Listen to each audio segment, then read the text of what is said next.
നിയമസഭാ തെരഞ്ഞെടുപ്പ് അടുത്തിരിക്കുകയാണ്. കേരളത്തിൽ പൊടുന്നനെ ഒരു അതിവേഗ തീവണ്ടിപ്പാതയുടെ പ്രഖ്യാപനം വരുന്നത്. ഒരു കേന്ദ്രമന്ത്രിയല്ല, കഴിഞ്ഞ ദിവസം തലസ്ഥാനത്ത് വന്ന പ്രധാനമന്ത്രിയല്ല, BJPയുടെ കഴിഞ്ഞ തവണത്തെ കേരളത്തിലെ മുഖ്യമന്ത്രിയായി അവതരിപ്പിച്ച ശ്രീധരന്റെ ഒരു പ്രഖ്യാപനം വരുന്നു. കേരളത്തിന് വേണ്ടി ഇതാ അതിവേഗ റെയിൽപാത അനുവദിച്ചിരിക്കുന്നു. സംസ്ഥാന സർക്കാരിന് ഔദ്യോഗികമായിട്ട് ഇതുവരെ അറിയിപ്പൊന്നും കിട്ടിയില്ല. പക്ഷേ അദ്ദേഹത്തിന്റെ പ്രഖ്യാപനം കേരളത്തിലെ മാധ്യമങ്ങളിലൂടെ വരുന്നു. സതീശൻ ഉടനടി അതിനെ പിന്തുണയ്ക്കുന്നു. എന്തൊരു കോമ്പിനേഷൻ! സതീശന് ആ വിഷയത്തെ സംബന്ധിച്ച് ഒരു ചോദ്യം പോലും അല്ലെങ്കിൽ ഒരു സംശയമോ അദ്ദേഹത്തിന്റെ ഒരു വികാരമോ അതിനെതിരെ പൊട്ടിപ്പുറപ്പെടുന്നില്ല. വികസനത്തിന് അനുകൂലമായിട്ടുള്ള നിലപാടുള്ള നേതാവെന്ന് സ്വയം മാധ്യമങ്ങളിലൂടെ അടയാളപ്പെടുത്തുകയാണ്. ഇതൊക്കെ PR ആണെന്ന് അടിമകൾക്ക് മനസ്സിലാകില്ല. പക്ഷേ തലയ്ക്കകത്ത് ആള് താമസമുള്ളവർക്ക് ആ പെട്ടെന്നുള്ള പ്രൊപ്പഗാൻഡയും അതിനോട് സമരസപ്പെട്ടുകൊണ്ട് വികസന നായകൻ ചമയാൻ ശ്രമിക്കുന്ന സതീശന് ഇപ്പോൾ പുതിയ അതിവേഗ റെയിൽപാത വരുമ്പോൾ അത് ആകാശത്തൂടെയാണ് വരാൻ പോകുന്നത്. അതിന് കുറ്റിയടിക്കേണ്ട, സ്ഥലം ഏറ്റെടുക്കേണ്ട, അതിനെ സംബന്ധിച്ച് ഇപ്പോൾ പ്രകൃതി ചൂഷണം ഉണ്ടാകാൻ പോകുന്നില്ല. അത് ഈ നാടിനെ രണ്ടായിട്ട് വിഭജിക്കത്തുമില്ല. ദേശീയപാത വന്നപ്പോൾ, അതായത് ആകാശത്തൂടെ പോകുന്നതുകൊണ്ട് നാട് രണ്ടായില്ല. മുൻകാലങ്ങളിൽ റെയിൽപാലം വന്നപ്പോൾ അപ്പുറം ഇപ്പുറം ആയില്ല. ഈ അടുത്ത കാലത്ത് കേരളം ഒരു റെയിൽ പ്രഖ്യാപിച്ചപ്പോഴാണ് അതിനെതിരെ ഈ നാട്ടിൽ പ്രതികരിക്കാനുണ്ടായ ഒരു അഭിപ്രായ ഐക്യമുണ്ട്. നിങ്ങൾ ശ്രദ്ധിക്കേണ്ടതുണ്ട്. ഒരു തൊഴിലാളി സർക്കാർ ഈ നാടിന്റെ പേരിൽ കേരള റെയിൽ എന്ന പേരിൽ ഒരു പുതിയ പദ്ധതി അതിവേഗ റെയിൽപാത അവതരിപ്പിക്കാൻ പോയപ്പോൾ ഇങ്ങനെ ഒരു പ്രശ്നമുണ്ടായിരുന്നു. ഇപ്പോൾ ചില ബിംബങ്ങൾ, ഏത് ബിംബങ്ങൾ? ഈ നാട്ടിലെ മാധ്യമങ്ങളാൽ സൃഷ്ടിക്കപ്പെട്ട ചില ബിംബങ്ങളുണ്ട്. ശ്രീധരനെ പോലുള്ള ബിംബങ്ങൾ. അവർ അവസാന വാക്കാണ് എന്ത് വിഷയത്തിലും. നമ്മളെന്ന് പറഞ്ഞാൽ പഴയ തൊഴിലാളികളെ പോലെ, അടിമകളെ പോലെ അവരെന്ത് പറഞ്ഞാലും അതിനെ തൊടാതെ അങ്ങ് വിഴുങ്ങിക്കൊള്ളാം. അവർ മാത്രമാണ് ഈ സംവിധാനത്തിന്റെ അവസാന വാക്കെന്ന് നമ്മളെ പഠിപ്പിച്ചിരിക്കുകയാണ്. അങ്ങനെ തൽക്കാലം വിശ്വസിക്കാൻ സൗകര്യപ്പെടില്ല. അവിടെയാണ് K. അനിൽകുമാർ എന്ന CPM സംസ്ഥാന കമ്മിറ്റി അംഗത്തിന്റെ ഒരു ഫേസ്ബുക്ക് കുറിപ്പ് ശ്രദ്ധേയമാകുന്നത്. നാടത് കേൾക്കണം. ശ്രീധരേട്ടന്റെ മൂന്നാം വരവ്.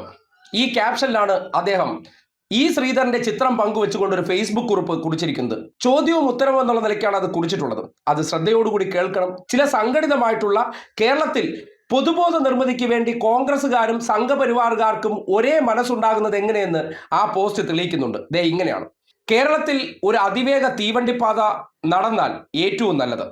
2011 ഉമ്മൻചാണ്ടി സർക്കാർ 100 കോടി രൂപ ചെലവിൽ ഒരു പദ്ധതി തയ്യാറാക്കിയിരുന്നോ? തയ്യാറാക്കി. അത് തയ്യാറാക്കിയത് ആര്? ശ്രീധരൻ. അതിപ്പോൾ ഉണ്ടോ? ഇല്ല. ആ പദ്ധതിക്ക് എന്ത് പറ്റി ശ്രീധരേട്ടാ? അത് ഒന്നുകൂടി വായിക്കാമോ? സ്ഥലമെടുപ്പില്ല, കുറ്റിയടിക്കേണ്ട, കടം വാങ്ങേണ്ട, പരിസ്ഥിതി നാശമില്ല. ഉമ്മൻചാണ്ടി സർക്കാരിന്റെ അതിവേഗ പാതാ പദ്ധതി മുടക്കിയത് ആര്? ആർക്കാണ് ഇത്ര തിരക്ക്? ഒരു 12 മണിക്കൂറിൽ നിന്നും 4 മണിക്കൂറിലേക്ക്. വിപ്ലവകരമായ ആ ചോദ്യം 2011 ഉമ്മൻചാണ്ടിയോട് ആരും ചോദിച്ചിട്ടില്ല. എന്തുകൊണ്ടാണ് 2011-16 കാലത്തിൽ അതിവേഗ പാതയ്ക്ക് കല്ലിടാതിരുന്നത്? 2014 വരെ കേന്ദ്രം കോൺഗ്രസ് അല്ലേ ഭരിച്ചത്? റെയിൽ. കേന്ദ്ര റെയിൽവേയും സംസ്ഥാന റെയിൽ കോർപ്പറേഷനും സഹകരിച്ചൊരു പദ്ധതി. അതിന് എന്തെല്ലാം തർക്കങ്ങൾ, പരിഹാസങ്ങൾ! ആർക്കാണ് ഇത്ര ധൃതി? മാധ്യമങ്ങളിൽ എന്തെല്ലാം ചർച്ചകൾ, ചോദ്യങ്ങൾ! CPM സംസ്ഥാന സെക്രട്ടറിക്കെതിരായ പരിഹാസങ്ങൾ, അപ്പം ഗോവിന്ദൻ എന്ന വിളി. ഇപ്പോൾ ശ്രീധരേട്ടന്റെ വരവ്.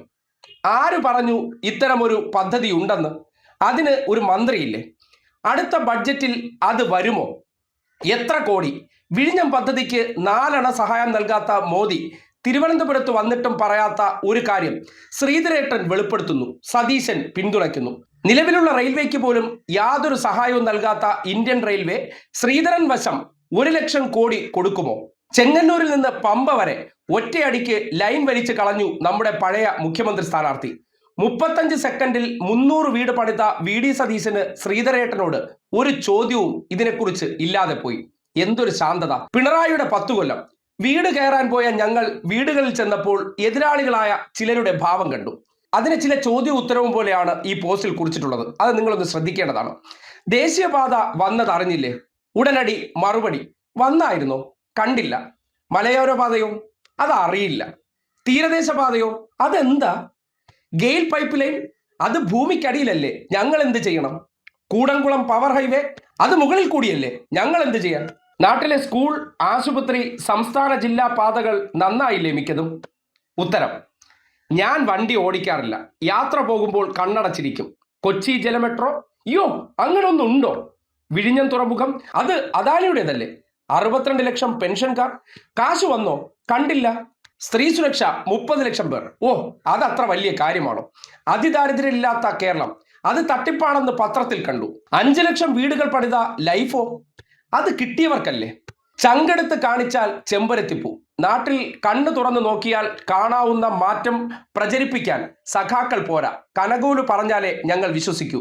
ശ്രീധരൻ സാർ ഒരു വാക്കു പറഞ്ഞപ്പോൾ എല്ലാവരും നല്ല കുട്ടികൾ. VD സതീശൻ ക്ലാസ്സിലെ ഏറ്റവും മികച്ച കുട്ടിയായി. അത് പണ്ടും അങ്ങനെയാ. ഗോൾവാൾക്കർ പാഠശാലയിൽ 1ാം സ്ഥാനം. ജമാഅത്തെ പാഠശാലയിൽ പോകാറില്ല. അവർ സതീശന്റെ വീട്ടിൽ താമസം. കേരയിൽ മഞ്ഞക്കുറ്റി, ശ്രീധരേട്ടന്റെ കാവിക്കുറ്റി. വയനാട്ടിൽ 4 അണ തരാത്ത മോദി 1 ലക്ഷം കോടിയുമായി വരുന്നുണ്ടെന്ന് ഈ ശ്രീധരൻ. തെരഞ്ഞെടുപ്പ് തട്ടിപ്പ്, നാഴൂരി പാലുകൊണ്ട് നാടാകെ കല്യാണം. എല്ലാവർക്കും അതിവേഗ റെയിൽ പാൽപായസം പോലെ. ഇതാണ് വലതുപക്ഷ പൊതുബോധ നിർമ്മിതി എന്ന രീതിയിലാണ് അദ്ദേഹം നിർത്തിയിരിക്കുന്നത്. സ്വാഭാവികമായിട്ടും ചിന്തിക്കാവുന്നതേ ഉള്ളൂ. എത്ര വിദഗ്ധമായിട്ടാണ് പൊടുന്നനെ ഒരു പ്രഖ്യാപനം മാധ്യമങ്ങളിലൂടെ ഈ ശ്രീധരനാൽ വരുന്നു, സതീശൻ പിന്തുണയ്ക്കുന്നു, ഞാൻ വികസനത്തിന്റെ നായകനാണ്, അതിവേഗ റെയിൽപാത വേണം, കേരയിൽ വേണ്ട. കേരളത്തിൻ്റെതായ പദ്ധതികൾ കൊണ്ടുവരാൻ ശ്രമിക്കുമ്പോൾ ആർക്കാണ് ഇത്ര ധൃതി?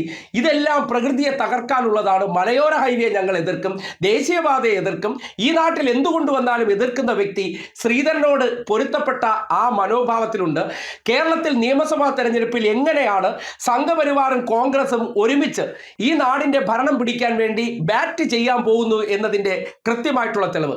അതിന് ഈ ശ്രീധരനിലൂടെ പുറത്തേക്ക് വന്ന് ഇങ്ങനെ ഒരു പദ്ധതി പ്രഖ്യാപിച്ചപ്പോൾ ഒരു ചോദ്യങ്ങളുമില്ലാത്ത കേരളത്തിന്റെ അടിമ മാധ്യമങ്ങളെ കൂടി നാടിനെ തിരിച്ചറിയാനുള്ള അവസരം ആ പോസ്റ്റിലൂടെ ലഭിക്കുന്നുണ്ടെന്ന് പറയേണ്ടി വരികയാണ്.